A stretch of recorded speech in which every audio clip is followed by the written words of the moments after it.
Sebelumnya saya mau ucapkan terima kasih dulu ya untuk para partisipan di sini untuk terima kasih atas antusiasnya. Webinar ini ya ditujukan untuk seseorang personal yang mau belajar ataupun perusahaan yang akan membuat dokumen pertek. Ini saya izin share screen.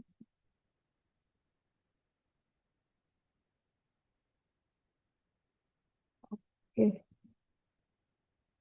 sudah terlihat ya? Oh, ini belum dari bawah.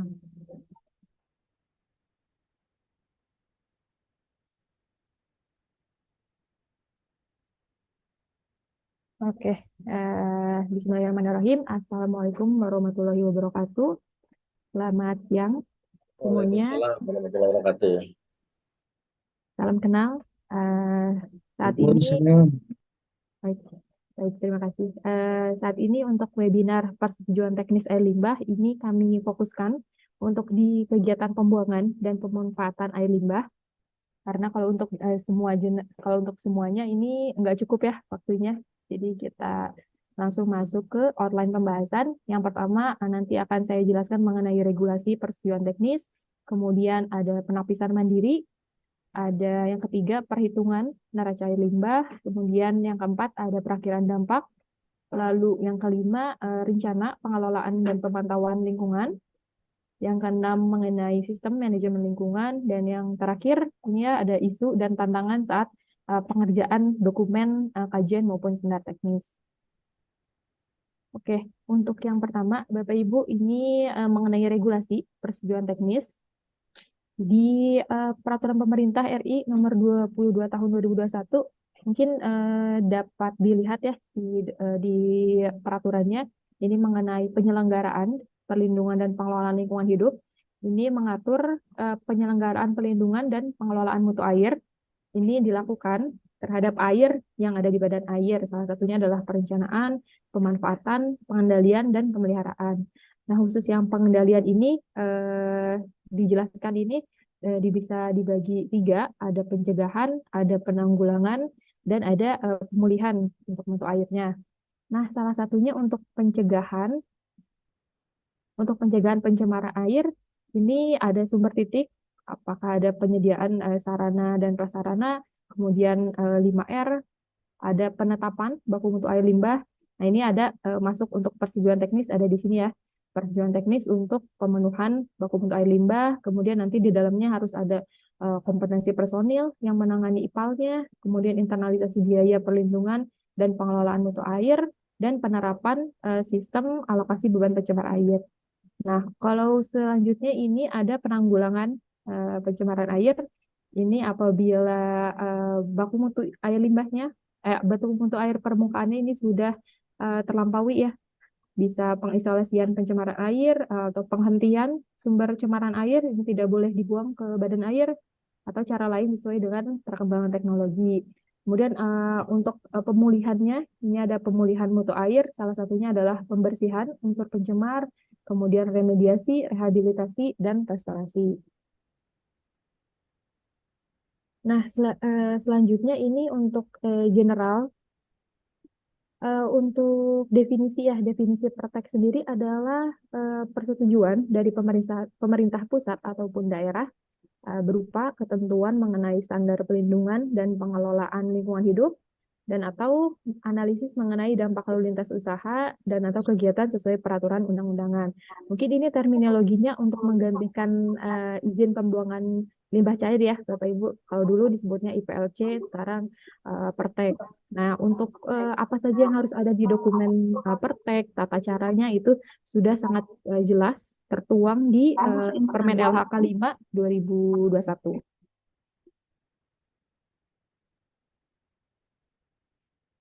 Oke. Untuk ini sebuah contoh aja Bapak Ibu untuk IPLC. Kalau IPLC ini dulu kan kita langsung merujuk ya ke baku mutu sesuai kegiatan usahanya. Misalkan apabila usaha pertambangan ini sudah mengacu, ini misalkan peraturan daerah ya untuk Kalimantan Selatan mengacu langsung ke sini. Kemudian ada baku mutu air limbah kegiatan biji nikel, kalau nggak salah dari Permen. Kemudian dari biji emas atau tembaga, kemudian dari perusahaan industri tekstil dan limbah domestik itu Kalau dulu IPLC sudah langsung mengacu ke baku mutu ini. Nah, sedangkan kalau pertek ini kita tidak mengacu ke baku mutu air limbah lokal atau umum. Nah, kalau ini selanjutnya ini bergantung kepada rona awal lingkungan masing-masing lokasi perencanaan. Jadi setiap perusahaan itu sangat memungkinkan berbeda-beda untuk baku mutu air limbahnya. Misalkan perusahaan A untuk FE-nya 4, perusahaan B FE-nya 3. Itu tergantung rona awal dari uh, air permukaannya ya masing-masing. Kemudian ini untuk pelaku usaha atau kegiatan wajib persetujuan teknis ini sudah tercantum di Permen LHK 5 2021 pasal 3. Ini disebutkan bahwa setiap usaha atau kegiatan wajib AMDAL atau UKL-UPL yang melakukan kegiatan pembuangan atau pemanfaatan air limbah ini wajib memiliki dua. Yang pertama adalah persetujuan teknis dan yang kedua adalah SLO. Nah, untuk ini merupakan tahapan untuk kegiatan Pertek. Yang pertama, perusahaan yang wajib AMDAL UKL itu wajib memiliki persetujuan teknis.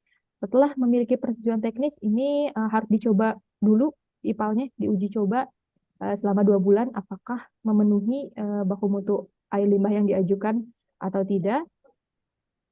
Kemudian setelah itu akan mengajukan SLO. Kemudian baru boleh melakukan pembuangan atau pemanfaatan air limbah secara legal jika sudah memiliki SLO. Nah, ini untuk yang general kita bisa lihat lebih detailnya. Ini untuk tahapan tahapan penyusunan persetujuan teknis. Yang pertama adalah penyusunannya kurang lebih 3 bulan jika data kelengkapannya sudah lengkap ya Bapak Ibu. Jadi untuk data-data yang dibutuhkan nanti ada juga kami jelaskan. Nah, jika sudah lengkap itu kurang lebih 2-3 bulan kita bisa selesaikan dokumennya. Setelah itu kita submit dokumen ke website PTSP.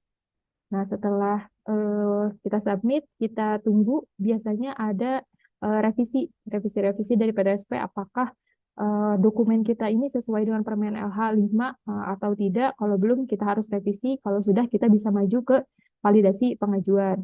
Setelah validasi, ini kita diperbolehkan untuk pemaparan rencana teknis. Ini kita menjelaskan rencana-rencana IPAL kita yang akan dibangun seperti apa desainnya, pengolahannya, pemantauannya, dan lain-lain. Nah, dari submit dokumen ke validasi itu mungkin ada rentangnya ya, ada yang cepat, ada yang tidak, tergantung antrian. Nah, ini ada notes-nya ini saat pengajuan ke pusat.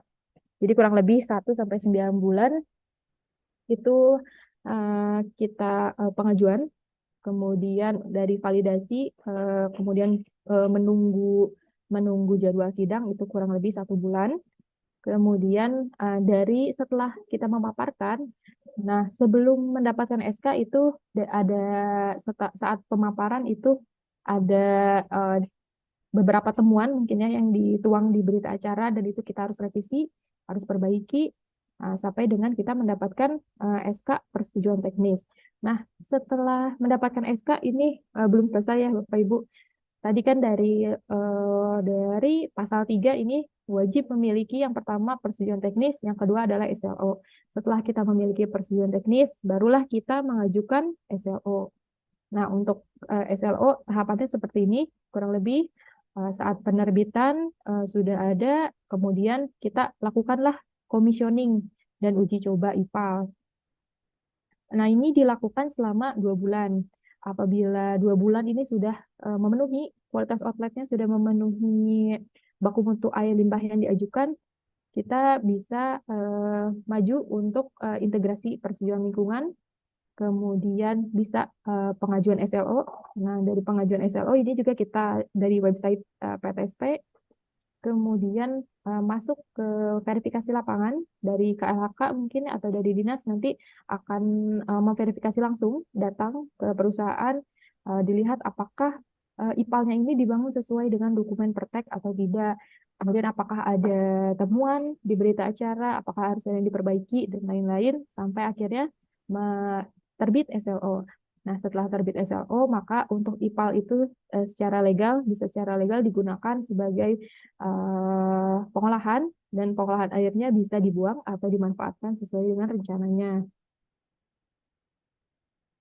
Oke, di sini ada beberapa isu mungkin ya, beberapa yang harus diperhatikan saat commissioning dan uji coba. Itu biasanya harus memperhatikan ketepatan waktu ya, mempengaruhi proses-proses selanjutnya. Apabila selama 2 bulan ini masih belum memenuhi baku mutu, berarti masih belum bisa nih diajukan SLO. Sampai kita memperbaiki sistemnya apa yang kurang dari IPAL ini karena tidak memenuhi baku mutu air limbah yang diajukan. Nah, kemudian saat integrasi persetujuan lingkungan, nah ini pengajuan pertek ini diusahakan tidak akan mengalami perubahan selama minimal 5 tahun. Mungkin ini case-nya untuk industri tambang ya, karena harus ada perizinan dan lain-lain sehingga belum bisa merencanakan IPAL-nya selama 10 sampai 20 tahun ke depan mungkin. Nah, jadi biasanya ada tambang yang merencanakannya hanya 2 tahun. Jadi saat 2 tahun itu selesai, ngajukan lagi. Nah, itu dari KLHK mengusahakan ya, tidak boleh ada pengajuan pertek lagi selama minimal 5 tahun. Diusahakan. Nah, kemudian ada dinamika kegiatan produksi. Nah, itu kaitannya dengan proses produksi itu memang harus direncanakan dengan matang. Produksinya sekian dan pengolahan IPAL-nya sekian. Nah, karena itu akan berpotensi dilakukan berulang ya, integrasi persetujuan lingkungannya integrasikan lagi. Nah, ini jika perteknya terus-terusan dibuat, maka akan berpotensi dilakukan ulang untuk integrasinya. Kemudian nanti saat verifikasi lapangan, yang akan dicek ini salah satunya adalah dimensi unit pengolahan air limbah, apakah sesuai atau tidak dengan perteknya. Kemudian badan air penerima, ini titik monitoringnya di hulu, di hilir, di outfall. Kemudian ada di mutu air limbah olahannya, apakah sesuai hasilnya, dan baku mutu air limbah yang diajukan. Kemudian dan keberadaan fasilitas hidrologi pendukung, nah, seperti yang dimuat dalam dokumen pertek, itu termasuk saluran air limbah. Jadi selain IPAL-nya, itu di kegiatan-kegiatan penunjang lain, itu juga harus dimuat di dokumen praktek, apakah ada mesnya, apakah ada workshop, apakah ada laundry, dan lain-lain, itu harus dimasukkan di dokumen praktek. Baik, kita masuk ke penapisan mandiri ya. Semoga masih pada bisa mengikuti ya untuk penjelasannya. Nah, untuk tata cara penapisan mandiri ini adalah hal yang paling awal yang dilakukan. Jadi apabila IPAL Bapak Ibu ini harus direncanakan dulu apakah akan dibuang ke badan air penerima, apakah akan dimanfaatkan, apakah akan diinjeksikan, dan lain-lain. Nah, ini suatu hal utama ya, yang paling pertama dilakukan adalah penapisan mandiri. Ini ada kalau dari Permen 5, Permen LHK 5 2021, ada pembuangan air limbah ke badan air permukaan. Kemudian ada yang B ini pembuangan air limbah ke formasi tertentu. Yang C pemanfaatan air limbah untuk aplikasi ke tanah. Dan yang D adalah pemanfaatan air limbah ke formasi tertentu. Lalu yang terakhir pembuangan air limbah ke laut. Oke, kita jelaskan satu-satu ya. Nah, untuk penapisan ini, yang pertama pembuangan air limbah ke badan air permukaan. Kita lihat dari ini ya, mungkin kursor saya apabila terlihat. Apakah perusahaan Bapak Ibu ini masuk dalam kegiatan potensi pencemar tinggi? Nah, jika iya, memang langsung menyusun kajian teknis ya. Di potensi pencemar tinggi ini, perusahaan apa saja? Nah, itu Bapak Ibu dapat lihat di lampiran 1. Ada kurang lebih 97 usaha dengan potensi pencemar tinggi. Kemudian, apakah ada standar teknologinya? Nah, jika tidak, ini ada pertanyaan selanjutnya, apakah air limbah dibuang ke badan air permukaan? Nah, jika iya, nah ini ada alokasi beban pencemar air atau tidak. Nah, biasanya pemerintah daerah itu untuk sungai-sungai besar biasanya sudah dilakukan ada alokasi beban pencemar airnya. Tapi kalau untuk sungai-sungai yang kecil mungkin belum. Nah, kalau belum berarti tidak. Ini apakah pertanyaan selanjutnya, apakah baku mutu airnya terlampaui? Nah, ini untuk baku mutu air, kita ini harus melakukan pengambilan data primer, uji lab, itu di hulu sungai. di hulu titik outfall ya, kemudian dan di hilirnya. Nah, kita dicek apakah eh, masih melampaui baku mutu atau tidak. Kalau misalkan masih tidak, itu kita masih dibolehkan untuk membuang air limbah ke badan air. Kemudian apakah ada baku mutu air limbah spesifik? Nah, jika tidak, ini kita menyusun kajian teknis untuk menentukan baku mutu air limbah yang spesifik. Nah, biasanya di dalam usaha ini, di dalam perusahaan, kan tidak hanya potensi pencemar tinggi ini kan dari produksinya, tetapi untuk kegiatan penunjangnya pun itu termasuk ke dalam potensi pencemar tinggi, sehingga misalkan untuk perusahaannya untuk kegiatan domestik, misalkan akan mengajukan pertek, itu tetap masuk ke KBLI tinggi, jadi diwajibkan untuk menyusun kajian teknis. Seperti itu, Bapak Ibu. Jadi kita harus menjawab dulu semua pertanyaan ini. Nah, apabila tidak mau dibuang ke badan air, mungkin ada beberapa daerah yang tidak memperbolehkan ya, dinasnya tidak memperbolehkan lagi untuk dibuang ke sungai. Nah, selanjutnya apakah dibuang ke formasi tertentu? Nah, kalau untuk yang B ini sudah wajib ya dilakukan penyusunan kajian teknis. Nah, kemudian ada yang C, pemanfaatan air limbah untuk aplikasi ke tanah. Ini sama juga Bapak Ibu, kita jawab semua pertanyaannya. Apakah pengolahan air limbahnya ini untuk penyiraman dan pencucian? Mungkin kalau iya berarti kita menyusun kajian teknis dengan standarnya untuk yang C ini, untuk format masing-masing ini beda-beda ya Bapak Ibu. Sehingga kita harus menentukan dulu air limbahnya akan diapakan. Nah, jika hanya untuk penyiraman dan pencucian, ini maka disusun untuk standar teknis. Nanti kita jelaskan juga perbedaan kajian teknis dan standar teknis ini isinya itu apa. Nanti ya. Oke, kemudian yang keempat ya, yang D, ini pemanfaatan air limbah ke formasi tertentu. Ini untuk apabila air limbahnya ini akan diinjeksikan ke tanah, nah maka disusun untuk kajian teknis. Apabila diresapkan ke permukaan air tanah, ini masuknya ke yang tadi ya, ke yang C, itu susun ke standar teknis. Nah, kemudian ada yang E, pembuangan air limbah ke laut. Ini dapat dilihat Bapak Ibu di lampiran 1, ada 59 usaha yang masuk itu wajib kajian teknis, sedangkan 57 usaha itu wajib standar teknis. Ini penapisannya masih sama, kita harus jawab semua pertanyaan dulu untuk menentukan air limbah kita ini akan dibuang atau dimanfaatkan. Oke, selanjutnya ini ada alternatif kompensasi. Nah, untuk alternatif kompensasi ini dasarnya apa? Yang pertama adalah badan air penerima tidak memiliki daya tampung. Jadi misalkan setelah kita menguji segmen hulunya sungai, ternyata hasil ujinya ini beberapa parameter melebihi baku mutu, sehingga ini termasuk badan air penerimanya tidak memiliki daya tampung lagi. Nah, oleh karena itu harus dilakukan kajian kompensasi. Kemudian jika juga air limbahnya ini tidak dimungkinkan untuk dilakukan pemanfaatan. Nah, ini masuk juga ke kajian kompensasi. Nah, untuk kajian kompensasinya ini mungkin beberapa contoh saja ya Bapak Ibu. Ada rehabilitasi das, kemudian ada pengadaan IPAL. Nah, untuk rehabilitasi das ini yang harus diperhatikan, ini salah satunya adalah jenis tanah, kemudian ada lokasi area terbuka, ini biasanya harus di luar IUP ya, di luar izin usaha. Kemudian yang ketiga, jenis tanaman rehabilitasi itu juga harus kita sudah rencanakan dari awal. Lalu kita juga harus mengetahui kondisi kemiringan rata-rata lahan rehabilitasi. Nah, jika tidak ingin rehabilitasi das karena mungkin tidak memungkinkan, nah bisa juga kita melakukan pengadaan IPAL. Nah, untuk pengadaan IPAL ini kita harus memperhatikan debit air limbahnya untuk kapasitas yang terlayaninya berapa orang. Kemudian ada lokasinya ya, lokasi dengan cakupan layanan air limbah minimum. Nah, seperti itu Bapak Ibu, mungkin pemilihan rehab das ataupun pengadaan IPAL ini sangat ditentukan juga dengan parameter apa saja yang melebihi baku mutu air permukaan. Oke, dari dua ini tantangannya ini ada beberapa tantangan. Yang pertama adalah periode waktu uji coba.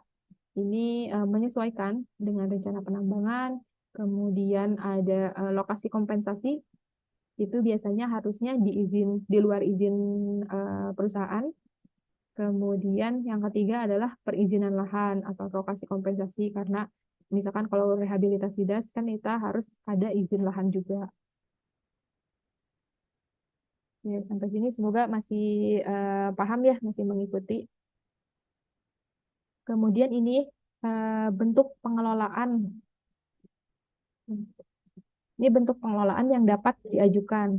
Kalau untuk kajian teknis, ini ya tadi yang sesuai yang tadi ada pembuangan ke badan air permukaan, sungai maupun danau. Ini tidak boleh dibuang ke anak sungai ya, ke krik. Krik itu yang tidak ada aliran airnya saat hujan. Nah, terus ada pembuangan ke laut, ada pembuangan ke formasi tertentu, pembuangan untuk menahan intrusi air laut, kemudian pembuangan dengan cara injeksi ke air tanah, kemudian resapan ke formasi tertentu, dan yang terakhir adalah pemanfaatan air limbah untuk menambah tanah budidaya. Ini untuk yang kajian, sedangkan untuk yang standar teknis, ini ada yang pembuangan juga, pembuangan ke badan air permukaan. Ini penentuannya dari tadi ya, dari yang penapisan mandiri. Kemudian ada yang standar teknis juga ada yang pembuangan ke laut, standar teknis juga ada yang pemanfaatan dengan meresapkan ke permukaan tanah. Dan ada yang pemanfaatan untuk penyiraman dan atau pencucian unit. Nah, untuk tadi ya perbedaan kajian dan standar teknis ini hanya ada di perakiraan dampak Bapak Ibu. Jadi kalau untuk kajian teknis karena kita membuang ke badan air, kita membuang ke lingkungan, kita harus memperhitungkan perakiraan dampaknya. Nanti juga akan dibahas mengenai perakiraan dampaknya, perhitungannya seperti apa. Kemudian kalau untuk standar teknis masih sama ya, semuanya sama kecuali perakiraan dampak. Ini harus tetap ada internalisasi biaya lingkungan, harus tetap ada sistem manajemen lingkungan, dan kompetensi SDM. Nah, berikut untuk data-data yang dibutuhkan dalam penyusunan dokumen kajian ya, yang untuk ini. Data primernya salah satunya adalah kualitas air limbah. Ini kalau kualitas air limbah, kan kita merencanakan IPAL. Nah, kalau misalkan masih belum ada kualitas air limbahnya untuk inlet, kita bisa menggunakan IPAL existing atau menggunakan data sekunder. Itu masih diperbolehkan. Kemudian kualitas air permukaan, itu kita harus uji lab, segmen hulu dan hilir. Kemudian ada kualitas air tanah. Lalu untuk data sekunder, ini ada beberapa juga, ada dari perusahaan, identitas, kemudian deskripsi dan kapasitas kegiatan atau perizinan, lalu ada morfologi lahan dan badan air, jadi nanti juga harus ada lebar, kedalaman, kecepatan badan air, kemudian rencana pengelolaan dan pemantauan lingkungan, lalu ada tanggap darurat, biaya, waktu, dan SDM, ini untuk mengelola IPAL-nya. Oke. Selanjutnya ini adalah mengenai pertimbangan dalam pengajuan. Nah, untuk kajian teknis dalam pengajuan persetujuan ya, ini ada yang pertama untuk identitas perusahaan. Ini terintegrasi dengan dokumen AMDAL, kemudian berubah atau tidaknya dokumen AMDAL akibat perubahan. Karena untuk tadi ya, terkait dengan integrasi lingkungan, dokumen lingkungan. Kemudian untuk periode kegiatan ini memastikan bahwa pengajuan pertek hanya 1 kali selama periode kegiatan. Ini mungkin harus diusahakan ya oleh perusahaan karena sempat dari pusat, dari PLHK beberapa kali bicara untuk jangan mengajukan pertek beberapa kali. Sehingga rencananya harus matang, minimal 5 tahun, jangan mengajukan pertek ulang. Seperti itu. Kemudian untuk kegiatan dan kapasitasnya, ini pengajuan pertek mencakup semua kegiatan perusahaan, baik kegiatan penunjang maupun kegiatan utama. Lalu untuk izin existing, ini juga diperlukan, dimasukkan ke dokumen pertek apakah sebelumnya perusahaan sudah memiliki IPAL domestik maupun IPAL produksi, ini dimasukkan ke dokumen pertek. Lalu untuk potensi dan perkiraan dampak, tadi ya, untuk rona awalnya seperti apa, untuk kegiatan existing, ini menjadi salah satu pertimbangan dalam forecasting. Kemudian dinamika pengajuan baku mutu air limbah usulan seperti apa, sanggupnya perusahaan baku mutunya seperti apa. Nah, lalu untuk rencana pemantauan dan pengelolaan lingkungan, ini untuk pengelolaannya ada potensi perbedaan standar yang digunakan setiap perusahaan. Misalkan untuk perusahaan A ini menggunakan standar baku mutunya apa, yang B apa, itu mungkin beda-beda. Nah, itu harus dijelaskan juga. Kemudian untuk pengelolaannya, ini perhitungan debit air limbah. Lalu untuk pengelolaannya ini untuk karakteristik air limbah. Nah, selain itu yang utama ini juga ada ada data-data penunjang ya, seperti data tanggap darurat, bagaimana saat terjadi terjadi air limbahnya melebihi baku mutu, itu bagaimana SOP-nya dan lain-lain. Kemudian SDM-nya apakah sudah tersertifikasi atau belum. Kemudian internalisasi biaya, ini disebutkan juga untuk biaya pengadaan atau konstruksi, biaya pemantauan, biaya sparring, dan lain-lain. Kemudian ada periode waktu uji coba operasional. Ini timeline timeline kasar kita sebutkan di dokumen Pertek kapan akan konstruksi, kapan akan uji coba, kapan akan mengajukan SLO. Ini nanti dijelaskan juga ya isu-isu dari masing-masing subbabnya mungkin ya. Selanjutnya ini ada mengenai perhitungan neraca air limbah, Bapak Ibu. Ini salah satu faktor yang sangat-sangat penting untuk menghitung air limbah ya, berapa air limbah yang harus diolah. Yang contoh pertama ini ada air limbah domestik. Ini tabelnya atau flow diagramnya hanya contoh saja ya, Bapak Ibu. Ini juga masih banyak kekurangannya. Misalkan untuk sumber airnya apakah dari air baku, apakah dari PDAM dan lain-lain, itu disebutkan juga debitnya berapa. Kemudian untuk penggunaan air, ini disebutkan dari kegiatan apa saja, untuk kegiatan mes, kegiatan masjid, klinik, kantin, laundry, dan sebagainya, disesuaikan dengan perusahaan, Bapak Ibu. Disebutkan juga untuk kebutuhan air bersihnya ya, kebutuhan air bersih dan air limbahnya, timbulan air limbahnya. Kemudian untuk keluarannya, apakah dari mes langsung dialirkan ke IPAL, apakah dari kantin langsung ke IPAL, atau sebelumnya ada pengolahannya dulu, seperti kalau di flow diagram ini masuk dulu ke septic tank dulu untuk dari mes, masjid, dan klinik, kemudian dari kantin ke food trap, laundry ke bak pengendap busa, dan lain-lain. Setelah itu dialirkan menuju IPAL domestik. Nah, ini berapa kapasitas IPAL domestiknya, air limbah timbulannya berapa, ini harus dijelaskan secara detail. Ini juga kemudian pemanfaatannya ya di sini, apabila pemanfaatan ini untuk penyiraman jalan misalkan sekian meter kubik per hari. Ini harus dijelaskan juga. Nah, untuk yang di bawah itu Bapak Ibu ada contoh perhitungan timbulan air limbah. Misalkan untuk dari fasilitas kantin, mes, masjid, laundry. Nah, untuk jumlahnya ini jumlah karyawan ya.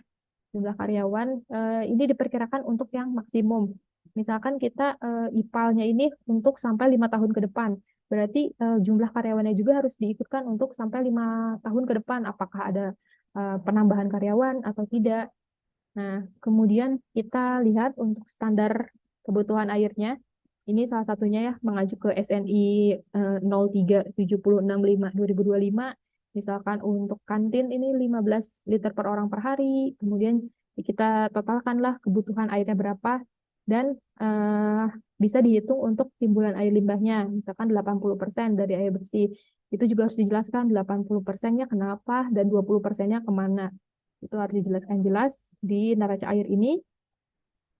Kemudian, nah ini untuk contoh kegiatan penambangan.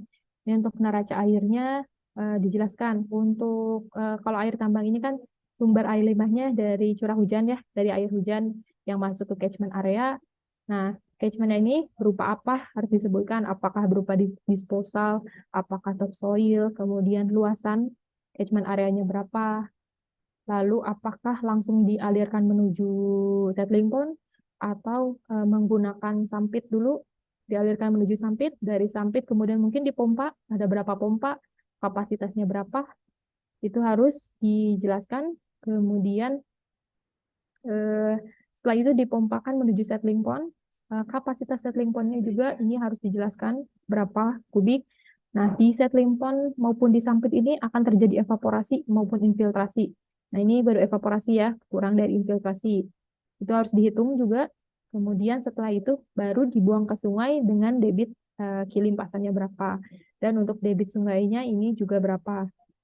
Untuk debit sungainya ini, untuk debit air limbahnya ini harus kurang dari debit air sungai ya, jadi tidak boleh melebihi. Nah, untuk perhitungan debitnya ya, perhitungan debitnya mungkin kalau dari kegiatan penambangan, ini saya sebutkan mungkin contohnya saja, ada dua, ada persamaan rasional menggunakan rumus sebagai berikut, Q 0,278 CIA, ini juga harus disebutkan koefisiennya ini merupakan daerah timbunan atau apa, penentuan koefisiennya harus bisa dipertanggungjawabkan. Nah, kemudian untuk intensitas curah hujannya, kita menggunakan PUH berapa? Untuk PUH-nya ini biasanya harus disesuaikan dengan umur settling pondnya tersebut akan beroperasi selama berapa tahun, misalkan selama 20 tahun menggunakan PUH 20 dan lain-lain. Kemudian luas catchment area, ini ya seperti yang tadi, luas catchment areanya berapa. Nah, ada juga yang menggunakan persamaan hidrograf. Mungkin untuk perbedaan metodenya ini berpotensi menghasilkan nilai debit yang relatif berbeda-beda cukup jauh mungkin ya, pengaruh ke tahap perancangan SAM dan settling pond. Mungkin dari rasional memang cukup besar ya debitnya, sehingga untuk pengadaan luasan settling pondnya juga lebih besar. Tapi disesuaikan kembali dengan perhitungan ya dari main plan Bapak Ibu, perusahaan Bapak Ibu. Kemudian ini untuk air limbah industri. Nah, untuk neraca air limbah industri ini lebih kompleks ya karena menggunakan beberapa unit. Misalkan ini ada unit cooling tower. Ini juga harus dijelaskan untuk menguapnya berapa persen atau berapa debitnya. Seperti itu sampai dibuang ke diolah di ke IPAL ini debitnya berapa. Ini lebih kompleks ya kalau untuk limbah industri.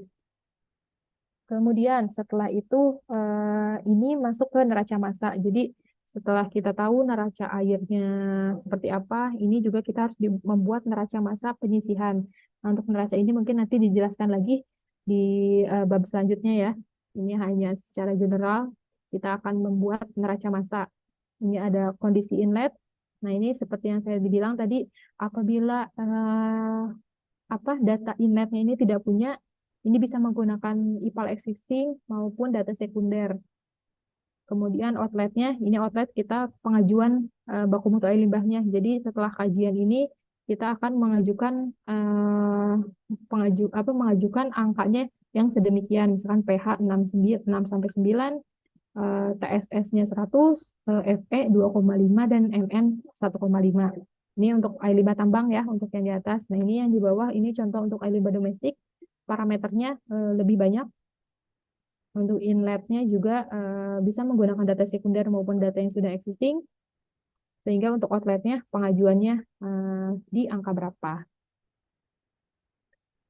Oke, semoga ini yang baru join masih pada ikut ya, masih menyimak. Untuk di perakiraan dampak, kita masuk ke perakiraan dampak ya, Bapak Ibu semua. Nah, untuk yang perakiraan dampak, tadi seperti yang sudah dibilang, untuk perakiraan dampak ini hanya ada di kajian teknis. Untuk standar teknis karena sudah merujuk langsung ke baku mutu air limbah. Kemudian ada 4 jenis pengelolaan. Untuk 4 jenis pengelolaan seperti berikut Bapak Ibu. Untuk standar ini ada poin 1-4. Sedangkan untuk kajian ini ada 8. Ada pembuangan sampai dengan pemanfaatan air limbah infeksius. Nah, untuk kajian teknis ini kita harus memperhitungkan perakiraan dampak sampai dengan sebaran air limbahnya. Itu tergantung dari rona awalnya dulu. Nah, selanjutnya ini ya, untuk perhitungan baku mutu air limbah, berdasarkan Permen LHK 5 2021, ini ada yang jika alokasi masih tersedia, kemudian jika tidak tersedia, dan jika menggunakan baku mutu air pada badan air penerima. Yang kita lebih jelaskan di poin ini ya Bapak Ibu, jika menggunakan baku mutu air badan air penerima. Ini perhitungannya ada banyak, di peraturan itu sudah direkomendasikan beberapa rumus, beberapa software ya. Misalkan untuk neraca massa. Nah, kalau untuk neraca massa ini hanya perhitungan rumus sederhana Bapak Ibu. Konsentrasi dikalikan dengan debit. Kemudian kalau model numerik ini untuk penggunaan software. Salah satunya adalah Call2K, ada Hekras, ada Mike21 dan lain-lain. Ini ada juga ya tercantum di Permen LHK. Ini dapat dilihat. Lalu ada juga model analitik. Ini menggunakan rumus. Ini ada rumus diferensial dan perhitungan matematis lainnya sesuai dengan Permen LHK 5/2021. Oke, kita jelaskan satu-satu ya untuk neraca massa, model numerik, dan model analitik. Ini hanya contoh saja, contoh hasil pengolahan, karena kalau untuk caranya ini tidak cukup sehari, Bapak Ibu. Oke, untuk sebaran air limbah. Nah, oh ya, setelah tadi ya kita menghitung, kita juga harus memperhitungkan sebaran air limbah. Salah satunya adalah memperhitungkan atau menganalisis potensi bioakumulasi atau persistensi dan perpindahan polutan. Kemudian kita menganalisis seberapa jauh zona dilusinya, kemudian menentukan nilai penting akuatik khusus dan potensi dampak lainnya. Kemudian di gambar sebelah kiri ya, sebelah kiri juga ini ada skematik sederhana. Ini untuk rona awal. Misalkan ini ada sungai. Nah, di sungai ini yang membuang air limbah ke sungai ini ada perusahaan mana saja atau ada IPAL mana saja. Nah, ini kita harus tahu dulu, Bapak Ibu. Jadi ada berapa titik pemantauan, ada berapa IPAL yang dibuang dan lain-lain. Nah, yang concernnya ini adalah rona awal, ada mutu air, ada biota, kemudian ada sedimen, lalu ada point source. Point source-nya air limbahnya di mana saja dan diffuse source-nya juga diperhitungkan dan jarak dari masing-masingnya juga diperhitungkan. Oke, kita lanjut tadi ke hasil pemodelan ya. Ini yang pertama ada neraca massa. Oke, untuk neraca massa ini digunakan untuk parameter yang konservatif. Nah, ini untuk rumusnya seperti berikut Bapak Ibu, untuk konsentrasi dikalikan dengan debit, dibagi dengan total debit. Nah, ini untuk contoh hasil pemodelan. Nah, misalkan ini ya sudah dibuat kolom. Nah, ini kolom hulu. Kemudian yang di tengah adalah kolom buangan IPAL. Nah, ini kita isi dengan usulan baku mutu. Misalkan untuk PB ya, ini yang sudah dikuningin. Untuk PB kita ajukan 0,1. Kita ajukan 0,1. Nah, sedangkan kondisi di hulunya, ini berdasarkan hasil uji lab, ini adalah 0,001 mg per liter. Kemudian kita membuang sebanyak 0,1 mg per liter dikalikan debitnya ya, disesuaikan dengan debitnya.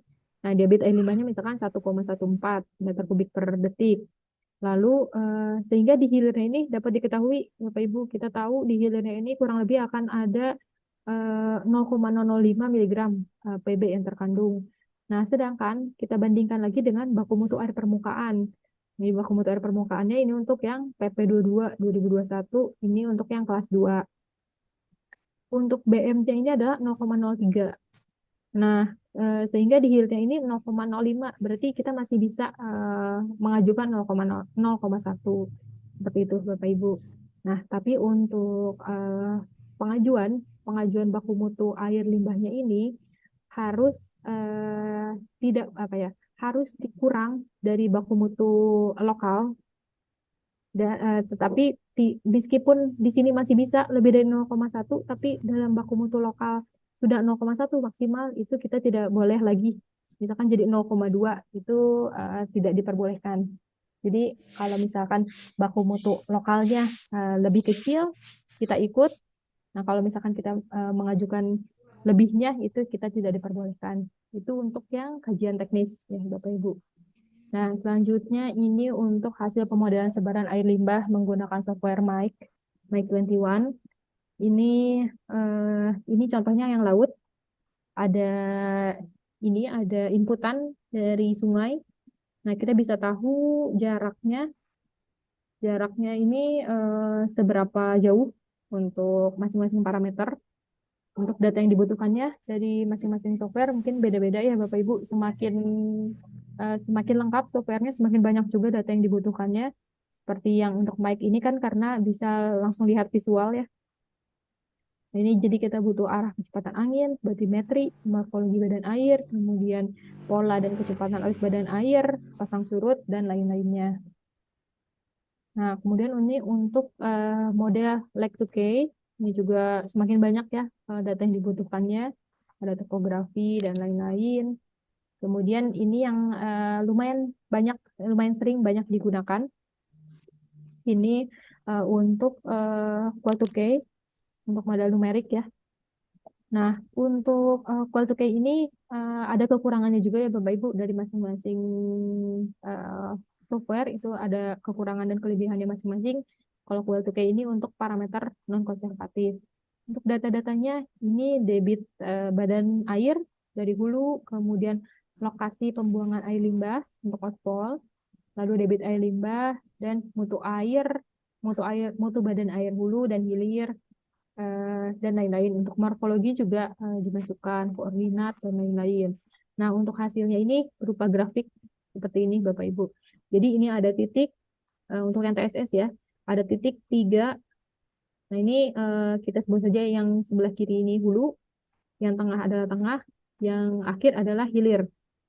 Nah, untuk kondisi awal di hulu ini misalkan di angka 3 ya, ini kan TSS 3 mg per liter. Selanjutnya di tengah ini kita masukkan inputan air limbah dengan 100, misalkan untuk air limbah tambang ya, 100 mg per liter. Nah, sehingga di tengah ini akan naik Bapak Ibu. Dari grafik akan naik kualitas TSS-nya. Kemudian di hilir, nah acuan kita lihat di hilir ini ada di angka 4,5 mg per liter. Nah, selanjutnya setelah kita tahu di hilir ini angka berapa, kita bandingkan dengan baku mutu air limbah. Apakah masih memenuhi atau sudah melebihi? Nah, kalau kasus di sini adalah di akhirnya 4,5, itu kan TSS-nya di PP22 itu 50 ya untuk yang kelas 2. Nah, ini sehingga masih jauh dari baku mutu sehingga boleh mengajukan untuk TSS-nya 100. Apabila sudah melebihi, misalkan sudah 49, mungkin tidak boleh 100 mengajukan baku mutu limbahnya, mungkin ada 90 atau 80, tergantung hasil pemodelan. Nah, selanjutnya ini untuk model analitik. Ini model analitik lebih kompleks ya, rumusnya lebih banyak, tapi rumus detailnya ini ada di Permen LHK 5 2021. Ini contohnya untuk perhitungan perakiraan dampak di danau. Ini rumusnya banyak juga, mungkin bisa dilihat ya di lampiran 2 Permen LHK 5 2021.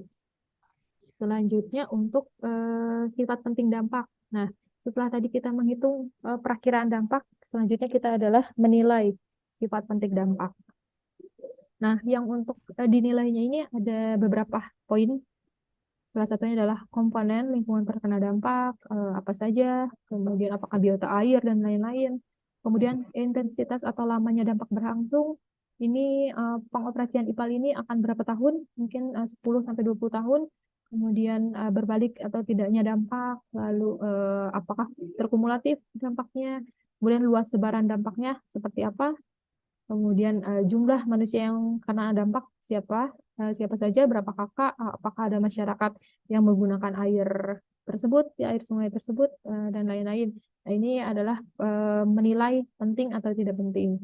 Nah, di sini ada beberapa concern, Bapak Ibu. Salah satunya adalah berdasarkan pada perhitungan dampak yang tadi sudah dilakukan, kemudian berdasarkan pada sebaran air limbah, berdasarkan potensi dari tiap parameter air limbah, kemudian ini dijelaskan secara kuantitatif seperti tadi ya, jumlah manusia berapa banyak, kemudian intensitas lamanya dampak berlangsung itu seberapa lama IPAL itu akan beroperasi dan lain-lain, dan diidentifikasi terhadap tiap sungai jika badan air penerimanya lebih dari satu. Nah, mungkin ada juga dari perusahaan Bapak Ibu yang memiliki IPAL-nya tuh banyak, misalkan ada 5 dan dibuang ke 5 badan air yang berbeda. Nah, ini disebutkan dari masing-masing badan airnya. Selanjutnya ini ada penentuan titik pemantauan. Itu sesuai hasil perhitungan baku mutu, sebaran air limbah, dan aksesibilitas. Karena ada beberapa klien kami mungkin ya di perusahaan tambang kan agak susah ya untuk melakukan monitoring. Nah, itu disesuaikan ya Bapak Ibu untuk titik hulunya, titik pantau hulu maupun hilir disesuaikan dengan aksesibilitas.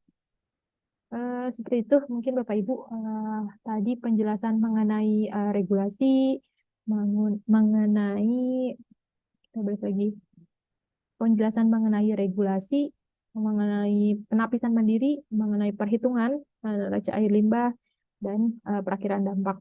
Mungkin selanjutnya ada rencana pengelolaan dan pemantauan, sistem manajemen lingkungan, dan isu-isu dalam pengerjaan praktek. Ini nanti akan dijelaskan oleh Mbak Dinda ya. Oke, terima kasih Bapak Ibu sebelumnya atas penjelasannya. Mungkin saya mohon maaf apabila ada salah-salah kata. Saya izin lanjutkan ke Mbak Dinda. Kepada Mbak Dinda dipersilahkan.